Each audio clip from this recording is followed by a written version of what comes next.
In the spring of 1969, the U.S. Navy begins testing its newest vessel. But this is no ordinary ship. It doesn't float on top of the water. It can lift itself right out of it.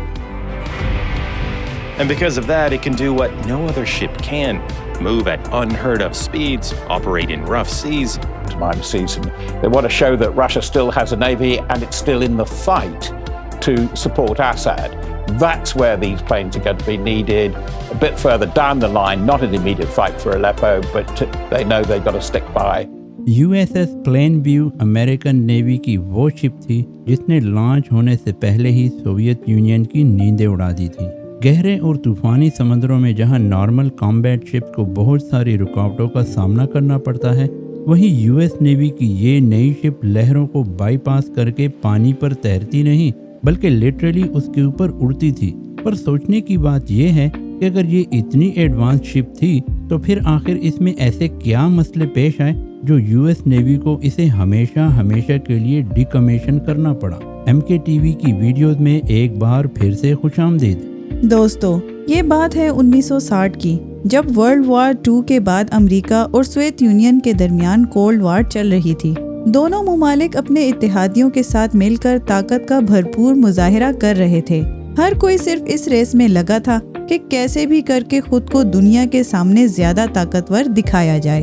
अब इस काम के लिए जरूरी था कि ऐसी चीजें इजाद की जाएं, ऐसी टेक्नोलॉजी अपनाई जाए जो दुनिया ने पहले कभी ना देखी हो। यूएस नेवी, जिसने वर्ल्ड वॉर 2 में अपनी कारकर्दगी से पूरी दुनिया के ऊपर अपना रौब जमाया हुआ था, उनका ये रौब सोवियत यूनियन की चंद डेवलपमेंट्स की वजह से अब खतरे में पड़ चुका था। सोवियत ने ऐसी एडवांस लेवल की न्यूक्लियर सबमरीन बनाना शुरू कर दी जिनका चाहते हुए भी यूएस नेवी कुछ नहीं बिगाड़ सकती थी। ये सबमरीन्स पानी के अंदर करीब 75 किलोमीटर फी घंटा की स्पीड से ट्रेवल कर सकती थी, जबकि इस वक्त यूएस नेवी की शिप्स इससे काफी आहिस्ता चलती थी।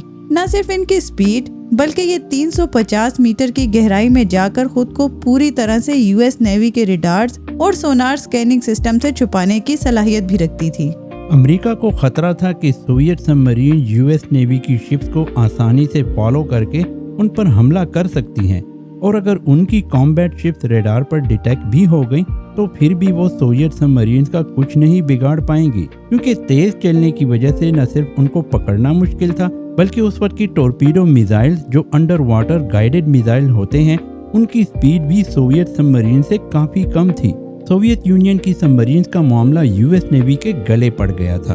उनसे निपटने का एक ही हल था कि ऐसी शिप्स बनाई जाएं जो सोवियत सबमरीन से भी ज्यादा तेज चल सकें। यूएस नेवी के ऑफिसर जो चीज ढूंढ रहे थे वो एक इतालवी इंजीनियर 1906 में पहले से बना चुके थे। उन्होंने एक ऐसी कश्ती बनाई थी जो अंडर वाटर विंग्स के इस्तेमाल से काफी तेज चल सकती थी। ये अंडर वाटर विंग्स कश्ती के नीचे लगे होते थे और जब कश्ती थोड़ी स्पीड पकड़ती थी तो पानी का प्रेशर उन विंग्स को ऊपर उठा देता था। कश्ती की बॉडी पानी से बाहर हो जाती जबकि सिर्फ विंग्स पानी के कांटेक्ट में रहते। ऐसा करने से पानी की वजह से पैदा होने वाला ड्रैग कम हो जाता था और जाहिर है कश्ती ज्यादा तेज चल सकती थी। इस डिजाइन को हाइड्रोफॉइल का नाम दिया गया था। 1906 में हाइड्रोफॉइल की इजाद के बाद आहिस्ता आहिस्ता इसमें एडवांसमेंट भी आती गई। 1950 में ये टेक्नोलॉजी कमर्शियल यार्ड्स और कश्तियों में भी अप्लाई की जा चुकी थी। हाइड्रोफॉइल का ये डिजाइन यूएस नेवी को अच्छा तो बहुत लगा, लेकिन इसमें एक मसला था। मसला ये था कि ये कश्तियाँ सिर्फ झीलों में चल सकती थी जहाँ पानी पुरसकून रहता है, क्योंकि समुंदर में जहाँ यूएस नेवी को इनकी जरूरत थी वहाँ लहरें बहुत खतरनाक हो जाती हैं, इसलिए वहाँ इनके लिए तेज चलना मुमकिन नहीं था। यही वजह थी कि यूएस नेवी ने इस हाइड्रोफॉइल के डिजाइन में कुछ तब्दीलियां करने का फैसला किया। अंडर वाटर विंग्स को बिल्कुल हमवार करके पानी के अंदर की पोजीशन में किया गया। इससे पानी की लहरें कश्ती की बॉडी और विंग्स के दरमियान होती गईं। इस नए डिजाइन में मसला सिर्फ एक था कि इन विंग्स को कैसे भी करके मुसलसल ऐसे मूव कराना था जिससे कश्ती की पोजीशन हर वक्त सीधी रहे। खुशकिस्मती से ये टेक्नोलॉजी भी 1960 में बना ली गई। यूएस नेवी को अब ये महसूस हो चुका था कि सोवियत सबमरीन के साथ मुकाबला करने के लिए यही डिजाइन सबसे अच्छा रहेगा। इस हालत में ये हाइड्रोफॉइल शिप सोवियत सबमरीन का पीछा भी कर पाएंगी। 1970 में यूएस नेवी हाइड्रोफॉयल के 4 प्रोटोटाइप्स बना चुकी थी, जिनमें सबसे बड़ी 320 टन वजनी यूएसएस प्लेन व्यू भी शामिल थी। ये उस वक्त दुनिया की सबसे बड़ी हाई स्पीड हाइड्रोफॉयल शिप कहलाई जाती थी। आहिस्ता स्पीड पे ये वैसे ही चलती थी जैसे दूसरी कॉम्बैट शिप्स चलती हैं, लेकिन जब इसकी स्पीड बढ़ानी हो तो उसके हाइड्रोफॉयल को हाइड्रोलिक जैक की मदद से नीचे कर दिया जाता था। ये 14,000 हॉर्स पावर के इंजन थे, जो असल में F4 फैंटम फाइटर जेट के इंजन थे। प्लेन व्यू इस इंजन और हाइड्रोफॉयल की मदद से 91 किलोमीटर फी घंटा की स्पीड से चल सकती थी, यानी सोवियत सबमरीन से भी 16 किलोमीटर फी घंटा ज्यादा। इसके अलावा प्लेन व्यू पे एडिशनल जेट इंजन लगाने का ऑप्शन भी मौजूद था, जिससे वो हैरत अंगेज तौर पर 170 किलोमीटर फी घंटा की स्पीड भी हासिल कर सकेंगी। इन सब चीज़ों के अलावा प्लेन व्यू में बहुत एडवांस्ड ऑटोमेटिक कंट्रोल सिस्टम भी लगाया गया था, जो हाइड्रोफॉयल्स को 10 फुट की लहरों में भी कंट्रोल कर सकता था। यूएस नेवी ने ठीक ठाक खर्चा करके इन 4 हाइड्रोफॉयल शिप्स को तैयार करवा लिया। फिर इनकी तामीर में ज़रूरत से ज़्यादा वक्त लग गया, करीब 14 साल, और जब तक 1974 में इनको तैयार किया गया तब तक ऐसी दूसरी टेक्नोलॉजी भी आ चुकी थी, जिससे सबमरीन्स को ट्रैक करके हेलीकॉप्टर के जरिए उनको निशाना बनाया जा सकता था।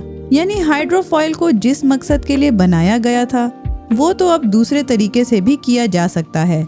लिहाजा अब हाइड्रोफॉयल का काम सिर्फ फास्ट पेट्रोलिंग के सिवा और कुछ नहीं बचा। इसके अलावा इन हाइड्रोफॉयल के नुकसानात इनके फायदे से भी ज्यादा थे। एक तो ये कि इनकी मजबूती आम कॉम्बैट शिप्स के मुकाबले में बहुत कम थी, उन पर ज्यादा वजन भी नहीं रखा जा सकता था, जिसका मतलब ये था कि ये ज्यादा भारी हथियार भी नहीं उठा सकेंगी। ज्यादा फ्यूल इस्तेमाल करने की वजह से ये कन्वेंशनल शिप्स के मुकाबले में कॉस्ट इफेक्टिव भी नहीं थी। कुल मिलाकर बात यह है कि यूएस नेवी का ये एक्सपेरिमेंट जहां किसी हद तक कामयाब हुआ, वहीं कई लोग इसके खिलाफ भी हो चुके थे। दुनिया के सामने खुद को मजबूत दिखाने के चक्कर में हाइड्रोफॉयल एक और कंट्रोवर्सी बनकर रह गई कि नेवी का ज्यादातर बजट एक ऐसे मकसद में जाया हो जाए जो बहुत कम कॉस्ट में भी पूरा किया जा सकता है, क्योंकि कोल्ड वॉर में दुनिया को कुछ न कुछ करके दिखाना था। इसीलिए 6 हाइड्रोफॉयल शिप सिर्फ कोस्टल पेट्रोलिंग के लिए तैयार की गई, जिसको पेगासस क्लास हाइड्रोफॉयल का नाम दिया गया। 10 साल तक ये शिप सर्विस में रहीं।